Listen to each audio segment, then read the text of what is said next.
Hello વિદ્યાર્થી મિત્રો, તો લાસ્ટ લેક્ચરની અંદર આપણે વાત કરતા હતા એ પ્રમાણે કે આઇસોસ્ટર આઇસો ઇલેક્ટ્રોનિકને શું છે એ બધું આપણે જોઈશું. આ લેક્ચર પછી મેં તમને છે ને એક પીડીએફ મૂકી છે DPP1ની. એની અંદર 25 ક્વેશ્ચન છે જે તમારે સોલ્વ કરવાના. એના નીચે જ એનું સોલ્યુશન પણ આપેલું છે, રાઈટ. તો એ ક્વેશ્ચન તમે સોલ્વ કરી શકો છો, રાઈટ. આના સિવાય જે છે ને ચેપ્ટર 1ની અંદર એક બીજો ટોપિક આપેલો છે આઇસોટોન્સ, બરાબર છે. આઇસોટોન્સ એટલે કે ન્યુટ્રિન્કો એ પ્રમાણે કહેવામાં આવે છે. મતલબ જેની અંદર ન્યુટ્રોનની સંખ્યા સમાન હોય. ન્યુટ્રોનની સંખ્યા સમાન હોય.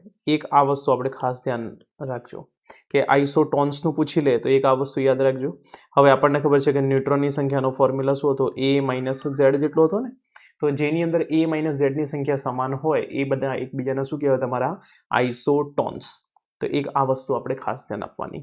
એક્ઝામ્પલ તરીકે વાત કરું તો 40 કેલ્શિયમ અને 20 અને પોટેશિયમ 1939.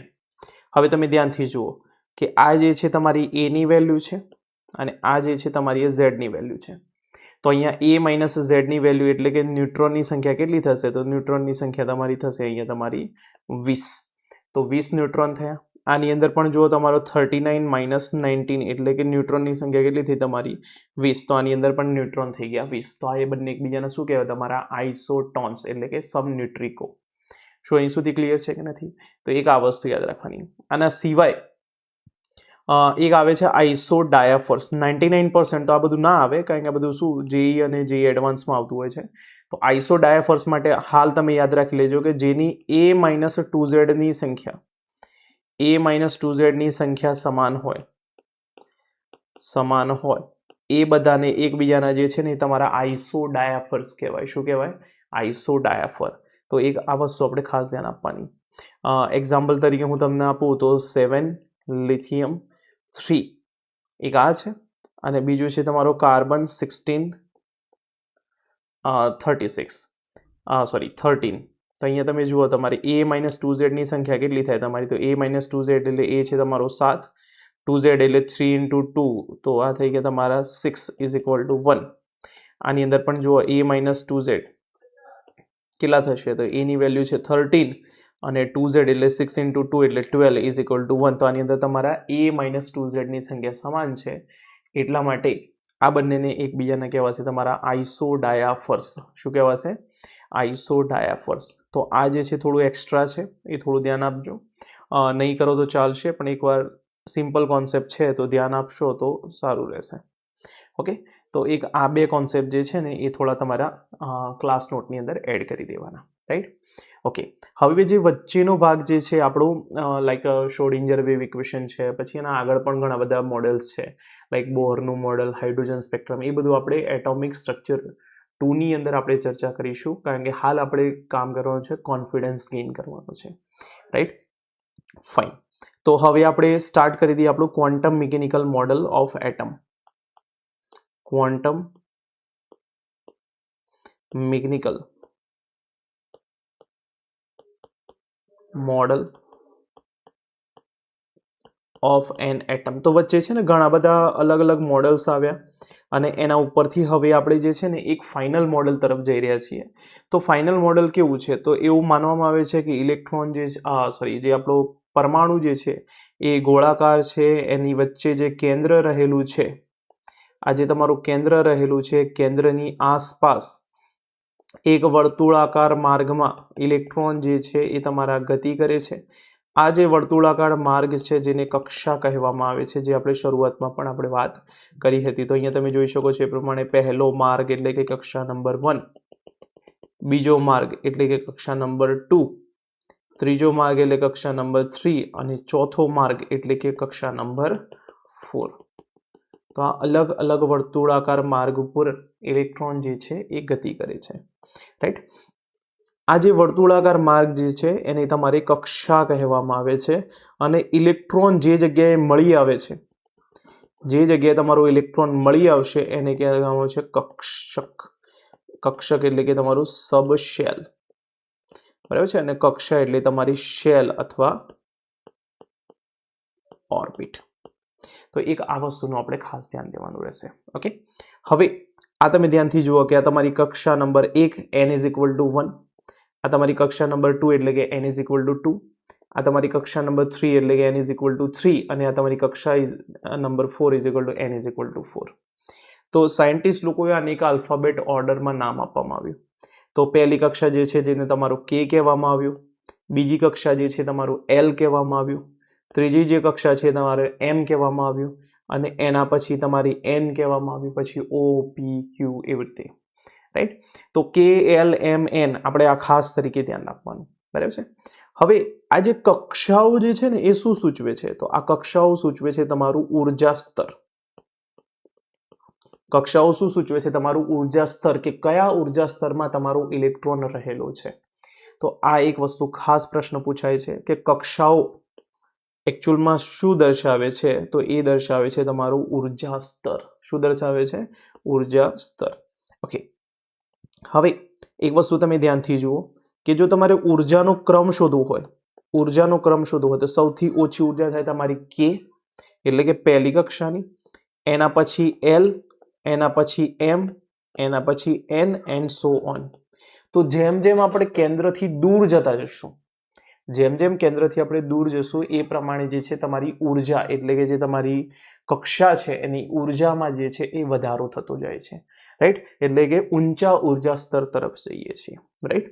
હવે એટોમિક સ્ટ્રક્ચરની ભાષામાં આ જે તમારો K છે ને એને કહેવામાં આવે છે ગ્રાઉન્ડ સ્ટેટ, એટલે કે ધરા અવસ્થા. ગ્રાઉન્ડ સ્ટેટ એટલે કે ધરા અવસ્થા કહેવામાં આવે છે. રાઈટ? આ વિશે આપણે જે છે ને એ હાઇડ્રોજન સ્પેક્ટ્રમની અંદર આની વિશે ડિટેલમાં ચર્ચા કરીશું, બટ હાલ પૂરતું આ એક કોન્સેપ્ટની જરૂર છે એટલા માટે સમજીએ. તો જે ફર્સ્ટ કક્ષા છે એને તમારી ધરા અવસ્થા કહેવામાં આવે છે. મતલબ ત્યાં ઉર્જા જે છે એ ખૂબ જ ઓછી હોય છે, મતલબ મિનિમમ ઉર્જા હોય તમારી. ધરા અવસ્થામાં શું હોય? તમારી મિનિમમ ઉર્જા રહેલી હોય છે. એક આ વસ્તુ આપણે ખાસ ધ્યાન દેવાની રહેશે. રાઈટ? ફાઇન. તો આ થઈ ગયું આપણું ક્વોન્ટમ મિકેનિકલ મોડેલ. હવે આપણે જે કક્ષકો છે ને એ તમારા પેટા ઉર્જા સ્તરો છે એવું પણ તમે કહી શકો કે પેટા ઉર્જા સ્તરો છે એ પ્રમાણે કહી શકો. જે તમારી કક્ષકો છે એ તમારી પેટા ઉર્જા સ્તરો છે. એક આ વસ્તુ આપણે ધ્યાન દેવાની. રાઈટ? હવે કક્ષકોમાં અલગ અલગ ટાઈપની કક્ષકો આવે કે S કક્ષક આવે, P કક્ષક આવે, D કક્ષક આવે, F કક્ષક આવે. રાઈટ? એ પ્રમાણે G, H ને બધી અલગ અલગ પણ કક્ષકો આવતી હોય છે. પરંતુ આપણે મુખ્યત્વે આ જે છે ને S, P, D, F એની જ આપણે ખાસ ચર્ચા કરવાની રહેશે. ઓકે, હવે આપણને એક વસ્તુ ખબર છે કે આપણે જ્યાં રહીએ છીએ તે આપણું ઘર જે છે એની અંદર આપણને એડ્રેસ પૂછવામાં આવે તો આપણે શું કહીએ? તો આપણે કહીએ કે ભાઈ આ અમારું ગામ છે, આ અમારો તાલુકો છે, આ અમારો જિલ્લો છે, આ અમારું રાજ્ય છે, આ અમારો દેશ છે. એના પછી પણ આપણે કહેતા હોય છે કે આ અમારી સોસાયટી છે, સોસાયટી મારો મકાન નંબર આ છે. રાઈટ? એ પ્રમાણે અલગ અલગ આપણે એડ્રેસ આપતા હોય છે. એની અંદર પણ પછી આપણે રૂમમાં પણ આપણું એડ્રેસ હોય કે ભાઈ પહેલા માળે બીજા નંબરની રૂમ છે એ મારી છે.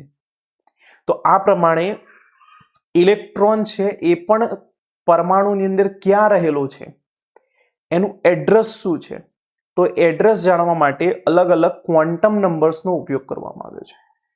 તો ઇલેક્ટ્રોનનું જે એડ્રેસ છે એ તમારું મળે છે ક્વોન્ટમ નંબર્સથી. હવે ક્વેશ્ચન આવે કે સર આ ક્વોન્ટમ નંબર્સ ક્યાંથી મળે છે? તો ક્વોન્ટમ નંબર મળશે આપણને શ્રોડિંજર વેવ ઇક્વેશનના સોલ્યુશનથી. શ્રોડિંજર વેવ ઇક્વેશન એટલે શ્રોડિંજર સમીકરણના ઉકેલથી તમને આ ક્વોન્ટમ નંબર્સ મળે છે. હવે ક્વેશ્ચન એ છે સર આ શ્રોડિંજર વેવ ઇક્વેશન શું છે? તો એ આપણે હાલ ચર્ચા નથી કરવાની, આપણે એટોમિક સ્ટ્રક્ચર 2 માં ચર્ચા કરીશું. બટ હા, હાલ પૂરતું એટલું સમજી લો કે શ્રોડિંજર વેવ ઇક્વેશનના ઉકેલથી ક્વોન્ટમ આંક મળે છે. ક્વોન્ટમ આંક મળે છે. હવે પ્રશ્ન એ પૂછાય છે કે આમાંથી શ્રોડિંજર વેવ ઇક્વેશનના ઉકેલથી કયા કયા ક્વોન્ટમ આંક મળે છે? તો 3 મળે છે ભાઈ. એક n મુખ્ય ક્વોન્ટમ આંક, એટલે કે પ્રિન્સિપલ ક્વોન્ટમ આંક. બીજો છે તમારો કોણીય એઝિમિથલ ક્વોન્ટમ આંક, તો એઝિમિથલ ક્વોન્ટમ નંબર, જેને આપણે કોણીય ક્વોન્ટમ આંક પણ કહેવામાં આવે છે, કોણીય ક્વોન્ટમ આંક પણ કહેવામાં આવે છે. અને ત્રીજો જે છે તમારો ML એટલે કે ચુંબકીય ક્વોન્ટમ આંક, ચુંબકીય ક્વોન્ટમ આંક. તો આ ત્રણ પ્રકારના જે છે એટલે કે મેગ્નેટિક ક્વોન્ટમ આંક પણ ઇંગ્લિશમાં કહેવાશે, મેગ્નેટિક ક્વોન્ટમ નંબર. એટલે કે મેગ્નેટિક ક્વોન્ટમ આંક આ પણ જે છે એ આપણને આ ત્રણ જે છે એ આપણને શ્રોડિંજર વેવ ઇક્વેશનના ઉકેલથી મળે છે. તો આ તમારો MCQ પૂછાય તો આ તમને યાદ રહેવું જોઈએ. તો એક આ વસ્તુ તમારે ખાસ ધ્યાન દેવાની રહેશે. શું અહીં સુધી ક્લિયર છે કે નથી ક્લિયર? ઓકે, હવે આપણે શું કરીએ, બધા જ જેટલા પણ આ ક્વોન્ટમ નંબર્સ છે ને એને વન બાય વન આપણે ચર્ચા કરીએ, રાઈટ. તો સૌથી પહેલા આપણે શરૂઆત કરીએ મુખ્ય ક્વોન્ટમ નંબરથી. મુખ્ય ક્વોન્ટમ આંક અથવા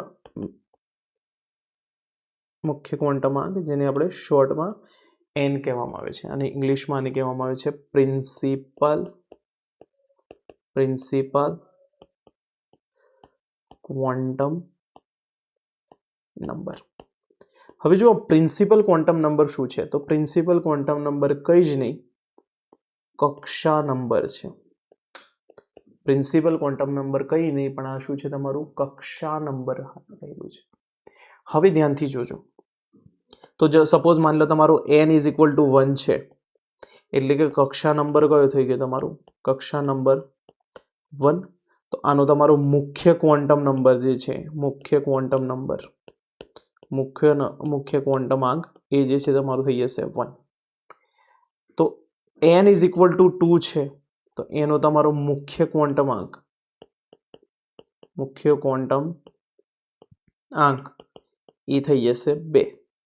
આપણે એવું કહી શકીએ કે મુખ્ય ક્વોન્ટમ નંબર જે છે એ તમારું ઉર્જા સ્તર દર્શાવે છે. તો હું આ પ્રમાણે કહી દઉં કે ઉર્જા સ્તર દર્શાવે છે. શું દર્શાવે છે ભાઈ? તમારું ઉર્જા સ્તર દર્શાવે છે. શું અહીં સુધી ક્લિયર છે કે નથી? તો એક આ વસ્તુ તમારે ખાસ ધ્યાન દેવાની રહેશે. શું અહીં સુધી ક્લિયર છે કે નથી ક્લિયર? ફાઇન. હવે તમને કોઈ એવું પૂછે કે ભાઈ કે માટે KL, M અને N આના માટેના મુખ્ય ક્વોન્ટમ નંબરની સંખ્યા જણાવો, n ની સંખ્યા કેટલી થાય? તો આપણને ખબર છે કે મતલબ કઈ કક્ષા કહેવાય ભાઈ? તો k એટલે n = 1 કહેવાય. તો ક્વોન્ટમ નંબર કેટલું થઈ ગયું? 1. L માટે શું થાય તમારું? 2, એટલે કે ક્વોન્ટમ નંબર કેટલું થઈ ગયું? 2 થઈ ગયું. M માટે શું થાય? તો ક્વોન્ટમ નંબર તમારો મુખ્ય ક્વોન્ટમ નંબર 3 થઈ ગયો. અને n = 4 જે છે એના માટે તમારું મુખ્ય ક્વોન્ટમ નંબર કેટલું થઈ ગયું? તમારું 4. તો n માટે જે છે એ તમારો 4 થઈ જાય. તો એક આ વસ્તુ ખાસ ધ્યાન રહેવાની રહેશે. શું અહીં સુધી ક્લિયર છે કે નથી ક્લિયર? ઓકે, તો આ જે છે તમારી એક શોર્ટ નોટની અંદર એડ કરી દેવાનું. ઓકે, હવે કેટલીક વાર પૂછે છે કે કયા મુખ્ય ક્વોન્ટમ આંક માટે કઈ કઈ કક્ષકો હાજર હોય. તો હવે જો હું તમને અહીંયા લખું છું કે L, M અને N. આપણે જો આ બધી અલગ અલગ કક્ષાઓની વાત કરતા હોઈએ તો આ બધી અલગ અલગ કક્ષાઓ માટે જો n નું મૂલ્યની વાત કરવામાં આવે તો આના માટે પ્રિન્સિપલ ક્વોન્ટમ નંબર આપણું શું થશે? 1, આના માટે 2, આના માટે 3 અને આના માટે 4. હવે આમાંથી ક્વેશ્ચન એવું પૂછાય છે કે કયા ઉર્જા સ્તરની અંદર કઈ કક્ષકો રહેલી હોય. આપણે 4 કક્ષકોની વાત કરી, S, P, D અને F. તો યાદ રાખવાનું કે પહેલું જે ઉર્જા સ્તર છે, પહેલું જે તમારું ઉર્જા સ્તર છે એમાં ખાલી ઓનલી S કક્ષક આવેલી હોય. કઈ કક્ષા આવેલી હોય? S. બીજું જે ઉર્જા સ્તર છે એની અંદર S અને P કક્ષક આવેલી હોય. ત્રીજું જે ઉર્જા સ્તર છે એમાં S, P અને D કક્ષક આવેલી હોય. અને ચોથું ઉર્જા સ્તર છે એની અંદર S, P, ડી અને એફ કક્ષક આવેલી હોય. હવે આ જે કક્ષકો છે એની પણ પેટા કક્ષકો હોય. તો જો એસ કક્ષક ખરીને એની પેટા કક્ષક હોતી નથી. પેટા કક્ષક હોતી નથી. પી કક્ષક છે ને એની 3 પેટા કક્ષકો હોય, પીએક્સ, પીવાય એન્ડ પીઝેડ. તો કોઈ પૂછે કે ભાઈ પી કક્ષક છે એની પેટા કક્ષકો કેટલી, તો 3 હોય છે. ડી કક્ષક જે છે એની પણ પેટા કક્ષકોની વાત કરવામાં આવે તો d x y, d y z, d x z, d x square y square and d z square. એટલે કે 5 પેટા કક્ષકો આની અંદર જોવા મળે છે. પી કક્ષકની અંદર જે છે 3 પેટા કક્ષકો જોવા મળે છે અને એસ કક્ષકની અંદર એ પોતે એક જ છે. એટલે કે અલગ અલગ પ્રકારની એસ પેટા કક્ષકો હોતી નથી. અને જો વાત કરવામાં આવે એફ કક્ષકની તો ટોટલ જે છે 7 પેટા કક્ષકો હોય છે. કઈ કઈ હોય છે એની કોઈ હમણાં જરૂરિયાત નથી. તો 7 પેટા કક્ષકો તમને જોવા મળે છે. શું અહીં સુધી ક્લિયર છે કે નથી ક્લિયર? હવે 2023માં જે પ્રશ્ન પૂછાયો હતો એના માટેનો ફોર્મ્યુલા. હવે ધ્યાન આપજો. તો યાદ રાખવાની કે પેટા કક્ષકોની કોઈ પણ ઉર્જા સ્તરમાં પેટા કક્ષકોની સંખ્યા બરાબર n સ્ક્વેર. n એટલે કે મુખ્ય ક્વોન્ટમ નંબર અને એનો વર્ગ કરશો, મુખ્ય ક્વોન્ટમ આંક એટલે એનો વર્ગ કરશો તો તમને જે મળશે એ મળશે તમને ટોટલ પેટા કક્ષકોની સંખ્યા. દાખલા તરીકે હું તમને વાત કરવામાં આવે કે ભાઈ n = 1 છે. તો n = 1 છે તો એની અંદર કુલ કેટલી કક્ષકો હશે? પેટા કક્ષકોની સંખ્યા લખી દઈએ આપણે, પેટા કક્ષકો. તો n = 1 છે તો ભાઈ 1 નો સ્ક્વેર એટલે કેટલો થાય તમારો 1. ભાઈ n = 2 લઈએ તો શું થાય? 2 નો square 4.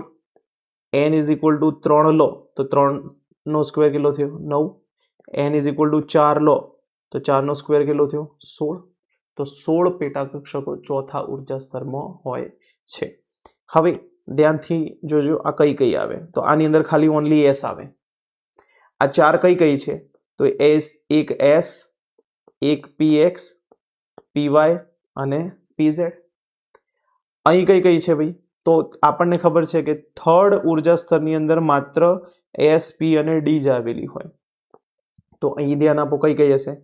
S, p x, p y, p z, d x y, d y z, d x z, d x square y square અને ડી ઝેડ સ્ક્વેર. ગણી લો ભાઈ ટોટલ કેટલી થઈ? તો 1 2 3 4 5 6 7 8 અને 9. તો આ કેટલી થઈ ગઈ તમારી? 9 થઈ ગઈ. તો આ રીતે તમારે કક્ષકો અને પેટા કક્ષકો એ પ્રમાણે પૂછાય. ઓકે, હવે આની અંદર કેવી રીતે થઈ ગયું? તો ધ્યાનથી જુઓ. એક એસ, એક પી, એક ડી અને એક એફ. તો એસ ની અંદર તો એક જ હોય ભાઈ. પી ની અંદર કેટલી હોય? 3. ડી ની અંદર કેટલી હોય? 5 અને એફ ની અંદર કેટલી હોય? 7. તો 7 ને 5 12, 12 ને 3 15 ને 1 16. તો આ પ્રમાણે તમને પૂછી શકાય. હવે ખાસ ધ્યાન આપજો. અહીં શું પૂછ્યું છે? આ જે છે એ તમારી કક્ષકો છે. આ જે છે તમારા કક્ષકો છે અથવા પેટા સ્તરો છે. આ જે તમને દેખાય છે એ તમારે કહેવાય છે શું છે? તમારા કક્ષકો અથવા પેટા સ્તરો. બરાબર છે. અને આ જે તમને દેખાય એસપીડી એ તમારી પેટા કક્ષકો છે. બરાબર છે. આ ખાસ ધ્યાન આપવાનું દેખવાનું. પેટા કક્ષક મતલબ ઓર્બિટલ્સ. આ જે છે એસ, પી, ડી, એફ આ શું છે? તમારી ઓર્બિટલ્સ. બરાબર છે. અને અથવા એને તમે સબશેલ પણ કહી શકો. અહીંયા સબશેલ. તો એસ, પી, ડી, એફ એકલું લખ્યું હોય તો સબશેલ એટલે કે પેટા સ્તરો, અને એની અંદર પીએક્સ બોલ્યા હોય તો એને કહેવાય તમારી ઓર્બિટલ્સ એટલે કે કક્ષક. બરાબર. તો આની અંદર ખાસ ધ્યાન આપવાનું, only S P D F બોલ્યું છે એ તમારી સબશેલ છે, એટલે કે તમારી પેટા કક્ષા તમે કહી શકો, રાઈટ. આ પ્રમાણે પડે પેટા સ્તરો કહી શકો તમે એ પ્રમાણે. ઓકે. હવે એક વસ્તુ ખાસ ધ્યાન આપવાની કે એક ઓર્બિટલ હશે ને, એક ઓર્બિટલમાં 2 ઇલેક્ટ્રોન આવે. એક ઓર્બિટલમાં કેટલા આવે તમારા? 2 ઇલેક્ટ્રોન આવે. તો જેટલી ઓર્બિટલ્સ હોય ઇન્ટુ 2 કરો એટલા ઇલેક્ટ્રોન આવે. હવે તમે ધ્યાનથી જુઓ, એક એસ, આની અંદર કેટલા ઇલેક્ટ્રોન હશે તમારા? 2. આની અંદર કેટલા હશે? 2 2 4 2 6 2 8. આની અંદર 2 2 2 4 2 6 2 8 એમ કરતા કરતા 9 દુ 18. તો હું એમ કહી શકું કે કોઈ પણ ઉર્જા સ્તરમાં રહેલા ઇલેક્ટ્રોનની સંખ્યા બરાબર 2n². કોઈ પણ ઉર્જા સ્તરમાં રહેલા ઇલેક્ટ્રોનની સંખ્યા બરાબર 2n². એક આ ફોર્મ્યુલા યાદ રાખવાનું. આના ઉપરથી જ 2023માં પ્રિલિમ્સમાં ક્વેશ્ચન આવેલો છે, રાઈટ. ઓકે. હવે આપણે એમ કે કોઈ n = 1 છે તો ઇલેક્ટ્રોનની સંખ્યા કેટલી સમાય આમાં? તો n = 1 તો 2n² એટલે કે 2 સમાય. n = 2 હોય તો કેટલા સમાય ભાઈ? તો 2n² તો 2 નો સ્ક્વેર 2 4 2 8 8 ઇલેક્ટ્રોન આવે. n = 3 હોય તો 2n² તો 3 નો સ્ક્વેર 9 અને ઇન્ટુ 2 તો 18 ઇલેક્ટ્રોન આવે. n = 4 હોય તો કેટલું થાય તમારું? 4 ઇન્ટુ 4 તો 16 ઇન્ટુ 2 તો 32 ઇલેક્ટ્રોન આવે. તો આ પ્રમાણે તમને કોઈ પણ કક્ષામાં મહત્તમ ઇલેક્ટ્રોન, કોઈ પણ કક્ષામાં મહત્તમ ઇલેક્ટ્રોન સમાવવાની ક્ષમતાનો જો પ્રશ્ન આવે છે તો તમને આવડતો હોવો જોઈએ. સો અહીં સુધી ક્લિયર છે કે નથી ક્લિયર?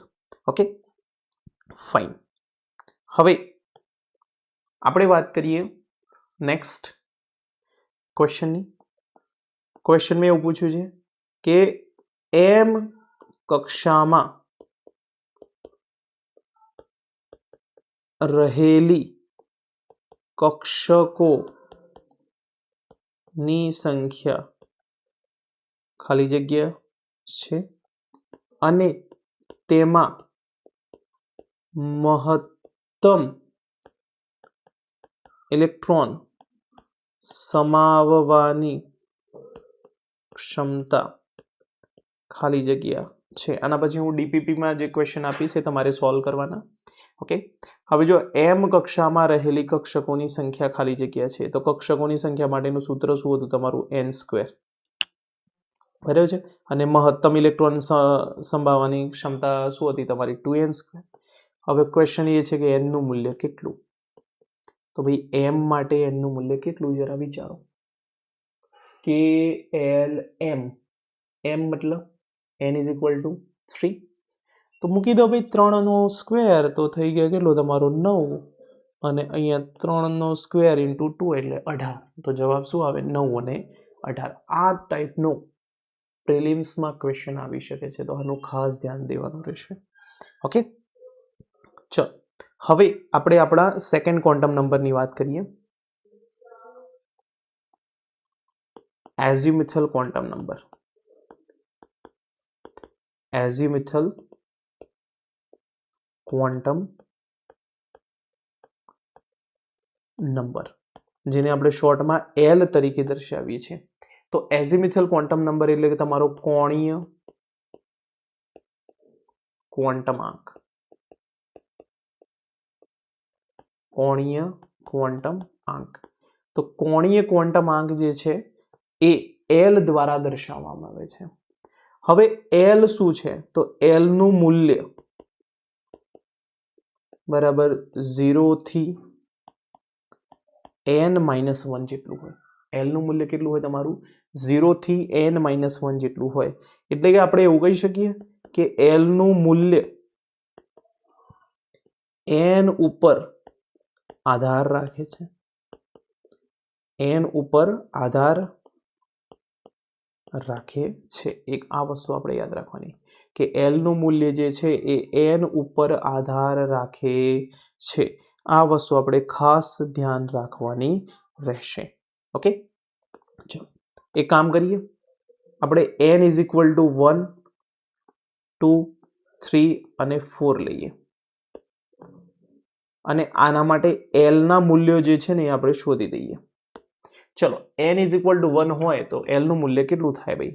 તો 0 થી 0 - 1 સોરી 1 થી સોરી 0 થી 1 - 1 એટલે કે 0 થઈ ગયું. ચલો 0 થી n-1 એટલે 2 - 1 એટલે કે 0 1 થઈ ગયું. અહીંયા તમારો 0 1 2 થઈ ગયું અને અહીંયા તમારો 0 1 2 3 થઈ ગયું.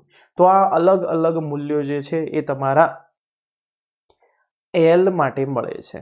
ઓકે, હવે આપણે યાદ રાખવાનું કે એલનું મૂલ્ય કક્ષક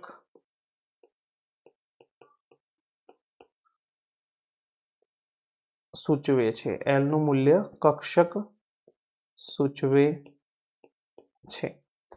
હવે ધ્યાન આપજો. હું તમને અહીંયા એક ટેબલ બનાવું છું. એલનું મૂલ્ય જે છે ને 0 1 2 3 છે. એના માટે તમારી કઈ કક્ષક આવશે? તો એલના મૂલ્ય માટે 0 માટે S, 1 માટે P, 2 માટે D અને F માટે 3. આ એક ટેબલ યાદ રાખી દેવાનું. આ ટેબલ યાદ હશે તો તમને દરેક ક્વેશ્ચન જે છે ને MCQ બહુ જ આરામથી થઈ જશે સોલ્વ. તો એલનું મૂલ્ય 0 તો કઈ કક્ષક? S, 1 તો P, 2 તો D અને 3 તો F. Got it? હવે તમે ધ્યાનથી જો એક વસ્તુ, મજાની વસ્તુ જો એક બતાવું. આ ભાઈ 0 છે ને, પહેલા માટે કેટલો છે તમારો? પહેલા માટે કેટલો છે? 0. તો 0 કોના માટે છે? તો એ તમે જુઓ S માટે છે. તો પહેલામાં કઈ આવે? S આવે. સ્ટાર્ટિંગમાં કીધું હતું ભાઈ, ઓબ્વિયસલી. ભાઈ બીજાની અંદર જો 0,1 એટલે કે એક S આવશે, એક P આવશે. જો પહેલા કીધું હતું કે નતું કીધું? કીધું હતું. આના માટે ભાઈ તો S, P અને D. તો ત્રીજામાં ભાઈ D આવશે કે નહીં આવે? આવશે.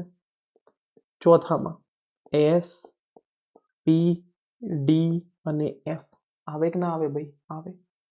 હવે આનામાંથી કયો પ્રશ્ન આવે? ધ્યાનથી જોજો. નીચે પૈકી કઈ કક્ષક માન્ય નથી? બરાબર છે. ઓપ્શન હું આપું છું. ઓપ્શન એ તમારે કહેવાનું છે ભાઈ. 1S મતલબ પહેલી આ જે 1 છે ને આગળનો એ સૂચવે છે n નું મૂલ્ય. n નું મૂલ્ય આ વસ્તુ ખાસ યાદ રાખવાનું કે 1 શું સૂચવે છે? આગળનો જે ક્રમ છે, જે સંખ્યા છે એ n નું મૂલ્ય સૂચવે છે. ચલો option 2 3P, option 3 2P, option D 1P. બોલો કઈ નથી, કઈ માન્ય નથી? મને એમ કહો. 1S આવે કે ના આવે? તો જુઓ તમારું આ 1 જે છે એની અંદર S છે કે નથી? છે. 3P 3 ની અંદર P છે કે નથી ભાઈ? છે, તો માન્ય છે. 2P તો 2 ની અંદર P છે કે નથી? છે, માન્ય છે. 1P 1 ની અંદર P હોય ભાઈ? ના હોય. તો જવાબ શું આવે? ઓપ્શન 4.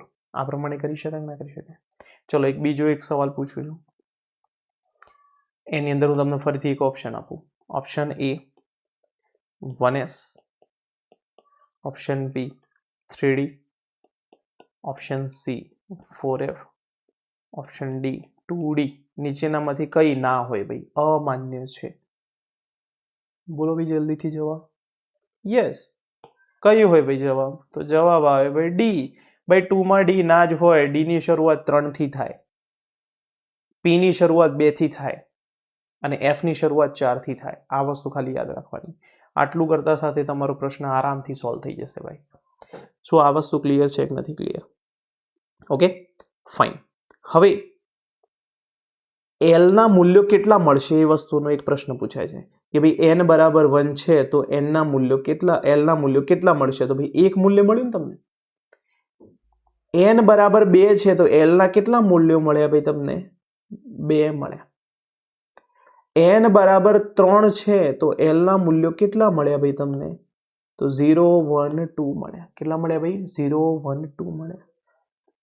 l નું મૂલ્ય 4 છે તો l ના કેટલા મૂલ્યો મળ્યા ભાઈ? 4 મૂલ્યો મળ્યા. કેટલા મળ્યા તમને? 4 મૂલ્યો મળ્યા. તો આ વસ્તુ તમારે ખાસ ધ્યાન રાખવાનું રહેશે કે ભાઈ કોના માટે કેટલા મૂલ્યો મળ્યા, એ ટાઈપનો પ્રશ્ન પૂછાય છે. સો અહીં સુધી ક્લિયર છે કે નથી ક્લિયર? ઓકે. હવે કક્ષકોની સંખ્યા માટેનો આપણે ફોર્મ્યુલો વિચાર્યો હતો, જે શું હતો તમારો? n². શું હતું તમારું? n². અને કક્ષકોમાં મહત્તમ ઇલેક્ટ્રોન સમાવવાની ક્ષમતા એ કેટલો હતો તમારો? 2n². કેટલો હતો તમારો? 2n².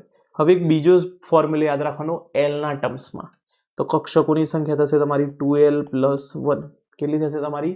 2l + 1. l નું મૂલ્ય મૂકો એટલે તમને કક્ષકોની સંખ્યા મળી જાય. શું અહીં સુધી ક્લિયર છે કે નથી ક્લિયર? તો આ વસ્તુ યાદ રાખો, કક્ષકોની સંખ્યા બરાબર 2l + 1. જો l ના ટર્મ્સમાં પૂછ્યું હોય તો, અને n ના ટર્મ્સમાં પૂછ્યું હોય તો n ના ટર્મ્સમાં આવશે તમારો 2n². શું અહીં સુધી ક્લિયર છે કે નથી ક્લિયર? એક ક્વેશ્ચન કરીએ, તરત જ આઈડિયા આવી જશે. ભાઈ પી પેટા સ્તર છે બરાબર છે, અથવા પી સબશેલ તમારી પ્રેઝન્ટ છે. પી સબશેલ પ્રેઝન્ટ છે તો આપણને ખબર છે એની અંદર કેટલી કક્ષકો હોય? px, py અને pz. એટલે કે 3 કક્ષકો આવેલી હોય એની અંદર. ચલો ચેક કરીએ આપણે જવાબ આવે છે કે નથી આવતો. ધ્યાનથી જોજો. કક્ષકોની સંખ્યા બરાબર 2l + 1. ભાઈ પી સબશેલ માટે l નું મૂલ્ય કેટલું હોય તમારું? તો 1 હોય. તો ચલો જોઈએ, કક્ષકોની સંખ્યા બરાબર 2l + 1 = 2 (1 + 1 = 3. ભાઈ જુઓ 3 આવ્યું કે ના આવ્યું? આવ્યું. હવે એવો ક્વેશ્ચન પૂછાય કે સર ડી સબશેલ માટે શું આવશે? ડી સબશેલ તો ભાઈ ડી માં કઈ કઈ હતી? ધ્યાનથી યાદ કરો. તો dxy, બોલો જલ્દીથી. dyz, એના પછી dxz, dx²y², અને મિત્રો બીજી કઈ હતી તમારી? dz². કે સર 5 આવી. 5. ચલો ભાઈ ચેક કરીએ ને જવાબ આવે છે કે નથી આવતો. 5 જવાબ આવવો જોઈએ.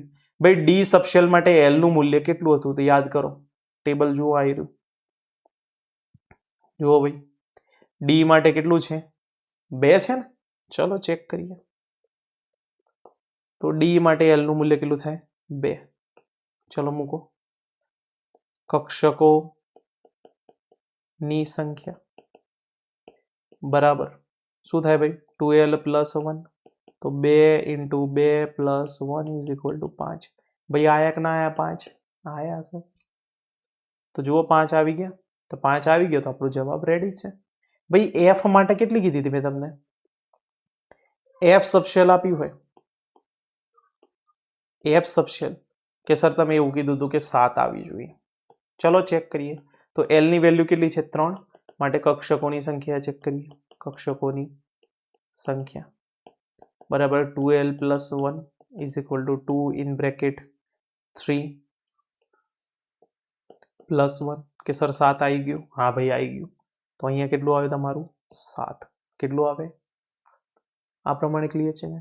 કે સર તમે એવું કીધું હતું ને કે એસ માં તો એકે ના હોય. સાચી વાત છે. તો એસ ની અંદર શું હોય તમારી? તો એ એસ પોતે જ છે ને ભાઈ. એમાં px, py, pz જેવું કશું નથી. તો જવાબ 1 આવવો જોઈએ કે ના આવવો જોઈએ ભાઈ? તો કક્ષકોની સંખ્યા કેટલી આવી જોઈએ? 1 આવી જોઈએ કે હા આવી જોઈએ? ચલો એલનું મૂલ્ય કેટલું હોય ભાઈ 0 હોય તો કક્ષકોનો ફોર્મ્યુલો શું હતો ભાઈ કક્ષકોની સંખ્યા બરાબર 2l + 1 ઇઝ ઇક્વલ ટુ 2 × 0 + 1 બરાબર કેટલો આવ્યો 1 કે સર બિલકુલ સાચી વાત છે તમે કીધું તે પ્રમાણે જવાબ કેટલો આવ્યો 1 તો ભાઈ આવા જ ક્વેશ્ચન પૂછાય છે આવા જ પ્રશ્નો પૂછાય છે પ્રિલિમ્સમાં એટલા ઇઝી હશે કે તમે આરામથી સોલ્વ કરશો પણ કન્ડિશન શું છે કે ભાઈ લેક્ચરની અંદર બધું જ લખેલું રિવાઇઝ કરેલું હોવું જોઈએ આના પછી હું તમને જે પણ ડીપીપી આપું છું એ ડીપીપી સોલ્વ થયેલી હોવી જોઈએ સો અહીં સુધી ક્લિયર છે ને આ વસ્તુ ધ્યાન રાખવા ઓકે ફાઇન કે સર તમે એક વસ્તુ કીધી હતી કે એક કક્ષક હોય ને એની અંદર 2 ઇલેક્ટ્રોન હોય તો 2l + 1 ની અંદર કેટલા હોય તો કક્ષકોમાં કુલ ઇલેક્ટ્રોન સમાવવાની ક્ષમતા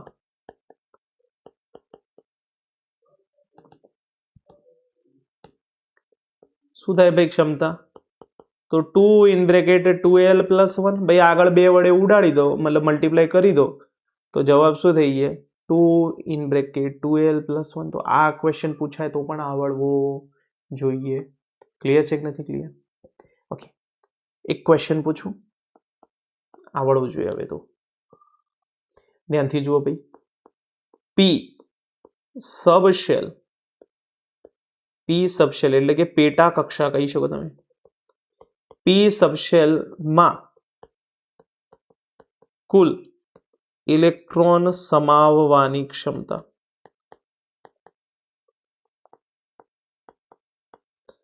ખાલી જગ્યા છે ભાઈ હવે જુઓ બે રીતે જવાબ થાય એક તો તમને ખબર છે કે પી માં કેટલી હોય તમારી px py અને pz એકમાં કેટલા ઇલેક્ટ્રોન આવે ભાઈ 2 આવે તો 3 માં કેટલા થાય તમારા 6 આવે તો આ થઈ ગયું 6 અથવા સીધો ફોર્મ્યુલો શું છે તો 2 × 2l + 1 બરાબર 2 × ભાઈ p માટે કેટલો હોય તો p માટે l નું મૂલ્ય કેટલું હોય તમારું 1 તો મૂકી દો ભાઈ 1 તો અહીંયા જવાબ કેટલો આવશે 2 × 1 2 + 1 3 3 × 2 6 ભાઈ આયો ના આવ્યો જવાબ આવ્યો ચલો હોમવર્કમાં એક સવાલ કરી દેશો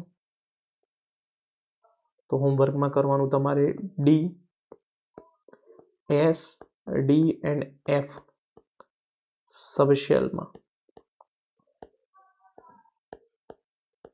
મહત્તમ ઇલેક્ટ્રોન સમાવવાની ક્ષમતા શોધો બરાબર જવાબ હું તમને કહી દઉં છું એસ ની અંદર આવશે 2 પી ની અંદર તો એક મિનિટ આપણે પી તો કરી દીધું ડી ડી ની અંદર આવશે 10 અને એફ ની અંદર આવશે 14 જવાબ આવવો જોઈએ અને જવાબ આવશે જ આ વસ્તુ આપણે ખાસ ધ્યાન દેવાની સો અહીં સુધી ક્લિયર છે નથી ક્લિયર ફાઇન ચલો ઓકે હવે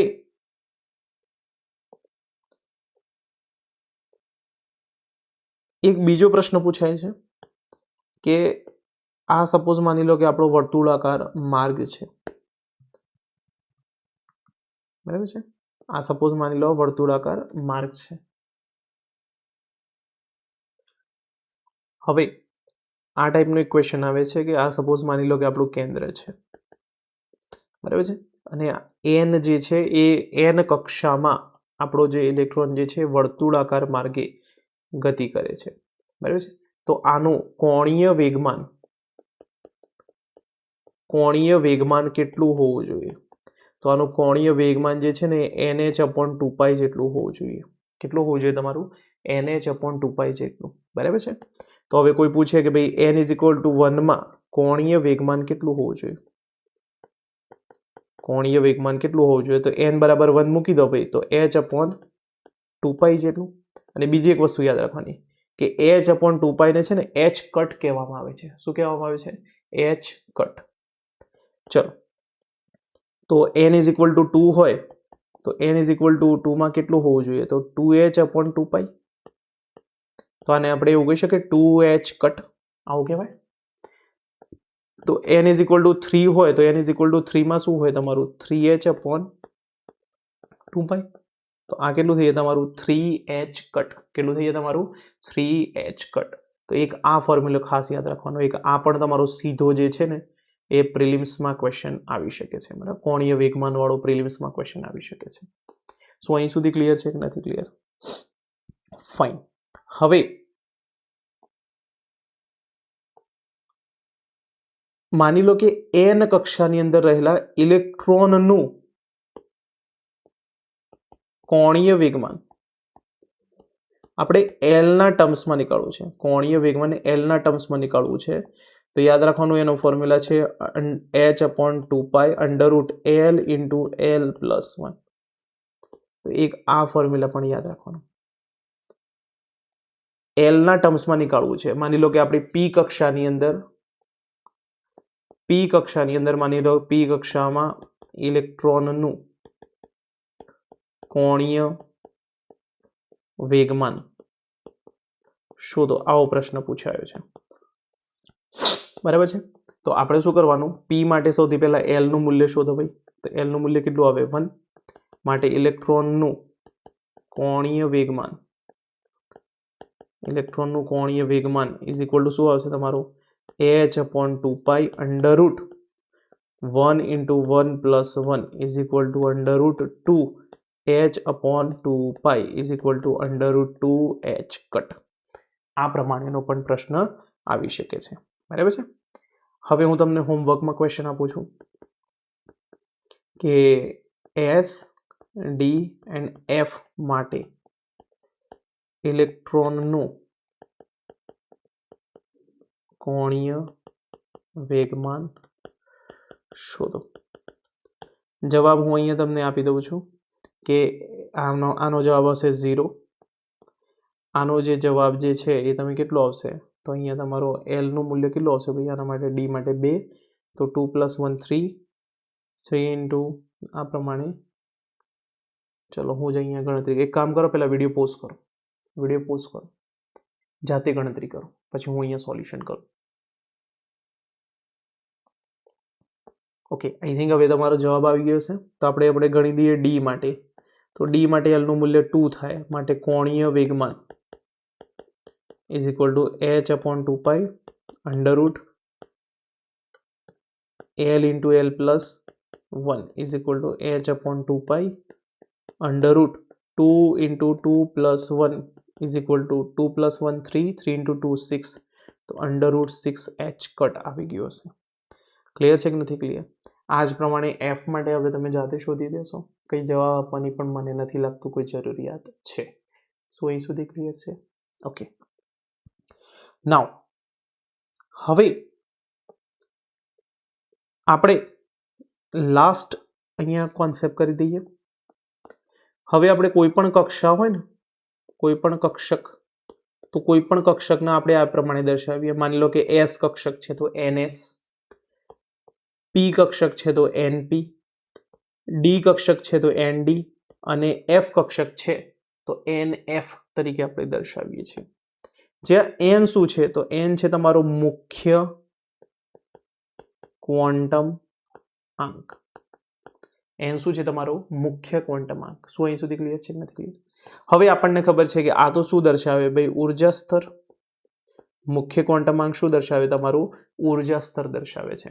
તો હવે આપણને એવું પૂછ્યું હોય કે આ અલગ અલગ કક્ષકો આપ્યું હોય. માની લો કે એવું આપ્યું છે કે 1s, 2s, 3s and 4s આ પ્રમાણે આપ્યું છે. અને પ્રશ્ન એવો પૂછ્યો છે કે ઉર્જાના ચડતા ક્રમમાં ગોઠવું. આવો પ્રશ્ન આપ્યો છે કે ઉર્જાના ચડતા ક્રમમાં ગોઠવો. તો સિમ્પલી શું યાદ રાખવાનું કે ઉર્જા બરાબર N + L. ઉર્જાનું સૂત્ર શું સમજવાનું? N + L.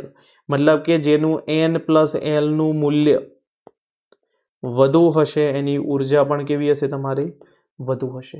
એક આ કોન્સેપ્ટ ખાસ યાદ રાખવાનો કે N + L નું મૂલ્ય જેનું વધારે એની ઉર્જા વધારે. હવે એવું પણ ઘણી વાર થશે કે જો N + L નું મૂલ્ય સમાન આવે છે તો એવા કેસમાં યાદ રાખવાનું કે N નું મૂલ્ય જેનું વધુ એની ઉર્જા વધુ. એક આ કોન્સેપ્ટ ખાસ યાદ રાખવાનો. જો n પ્લસ એલનું મૂલ્ય સમાન આવે છે તો અને તો જ યુઝ કરવાનું, બાકી તો n પ્લસ એલનું મૂલ્ય જેનું વધારે એની ઉર્જા વધારે. ચલો આ ક્વેશ્ચન આપણે સોલ્વ કરીએ. બરાબર, ધ્યાનથી જોજો. આના માટે n નું મૂલ્ય કેટલું છે 1, s માટે l નું મૂલ્ય કેટલું હોય 0, તો 1 પ્લસ 0 ઇઝ ઇક્વલ ટુ 1. અહીંયા તમારું 2 plus 0 is equal to 2, 3 plus 0 is equal to 3, 4 plus 0 is equal to 4. તો અહીંયા સૌથી વધારે ઉર્જા કોની થઈ? 4s ની. તો ચડતો ક્રમ માટે સૌથી ઓછી ઉર્જા લખવાની, એના પછી વધારે, એના પછી વધારે, એના પછી વધારે. શું અહીં સુધી ક્લિયર છે કે નથી ક્લિયર? ચલો બીજો એક પ્રશ્ન કરીએ. તો ધ્યાનથી જોજો. મારી જોડે છે 1s, 2p, 3p, 3d, 4s. આ ક્વેશ્ચન કરીએ. આના પછી આપણે આ લેક્ચર અહીંયા પૂરું કરીએ. આના પછી નેક્સ્ટ લેક્ચરની અંદર આપણે મેગ્નેટિક ક્વોન્ટમ નંબર, એના પછી બીજું એક આવે છે સ્પિન ક્વોન્ટમ નંબર, અને એ ઇલેક્ટ્રોન કેવી રીતે ગોઠવવા એની કરીને પછી આપણે આ ચેપ્ટર પૂરું કરી દઈશું. રાઈટ. એના પછી હું તમને સ્વાધ્યાયના ક્વેશ્ચન જે છે એની એક તમને PDF જે છે એ આપી દઈશ, જેની અંદર તમારા સ્વાધ્યાયના પ્રશ્નોનું સોલ્યુશન સાથે હશે. બરાબર છે, અને એટલા જ કરવાના છે આપણી. ચલો સૌથી પહેલા આનું n પ્લસ એલનું મૂલ્ય જુઓ. તો 1 plus 0 is equal to 1. 2 plus p માટે l નું મૂલ્ય કેટલું 1, તો 2 પ્લસ 1 ઇઝ ઇક્વલ ટુ 3. આમાં 3 પ્લસ 1 ઇઝ ઇક્વલ ટુ 4. આમાં 3 પ્લસ 2 ઇઝ ઇક્વલ ટુ 5. આની અંદર તમારું 4 પ્લસ 0 ઇઝ ઇક્વલ ટુ 4. ચલો આપણે આ વખતે ઉતરતો ક્રમ ગોઠવીએ ભાઈ. ઉતરતો ક્રમ. તો ઉતરતા ક્રમમાં શું જોવાનું ભાઈ? પહેલા સૌથી વધારે વાળી એનર્જી વાળું ચેક કરવાનું. સૌથી વધારે ઉર્જા કોની હશે ભાઈ? જેનું n પ્લસ એલ નું મૂલ્ય સૌથી વધારે હશે. તો કોનું છે ભાઈ? 3d નું. એનાથી ઓછું 4s. હવે અહીંયા તમે ધ્યાનથી જો એક વસ્તુ, અહીં પણ 4 છે, અહીં પણ 4 છે. n પ્લસ એલ નું મૂલ્ય સમાન થઈ ગયું. તો હવે આપણે શું જવાનું? n ની વેલ્યુ અહીંયા કેટલી છે? 3. અહીંયા કેટલી છે તમારી? 4. તો ઉર્જા કોની વધારે હશે ભાઈ? 4s ની. ક્લિયર? તો સૌથી વધારે ઉર્જા થશે 3d ની, એના પછી આવશે 4s, એના પછી આવશે તમારું 3p, એના પછી આવશે તમારું 2p, અને એના પછી આવશે તમારું 1s. તો શું આ પ્રમાણેનો ક્વેશ્ચન પૂછાય તો આપણે કરી શકીએ કે ના કરી શકીએ? ઓબ્વિયસલી કરી શકીએ. રાઈટ. આના પછી હું તમને મેગ્નેટિક ક્વોન્ટમ નંબર વાળી જે છે એ લેક્ચર, પ્લસ એની સાથે આપણે જે ઇલેક્ટ્રોન ભરવાના જે નિયમો જે છે, લાઈક હન્ડનો નિયમ જે છે, આઉબાઉનો નિયમ છે, એ પ્રમાણેના ક્વેશ્ચન ટોપિક કરીને એના પછી હું તમને છે ને આ ચેપ્ટર આપણું પૂરું થશે, અને હું તમને એની અંદર જે છે એ ક્વેશ્ચન્સ આપી દઈશ, MCQ પ્લસ તમારું જે સ્વાધ્યાયનું જે છે એનો સોલ્યુશન સાથે તમને આપી દઈશ. જો તમારી જોડે કોઈ પણ બુક નથી તો પણ આપણે એ મટીરિયલ તમને પ્રોવાઈડ થઈ જશે. ક્લિયર છે કે નથી ક્લિયર? તો મળીએ હવે નેક્સ્ટ વિડીયો લેક્ચર સાથે. ત્યાં સુધી બાય બાય.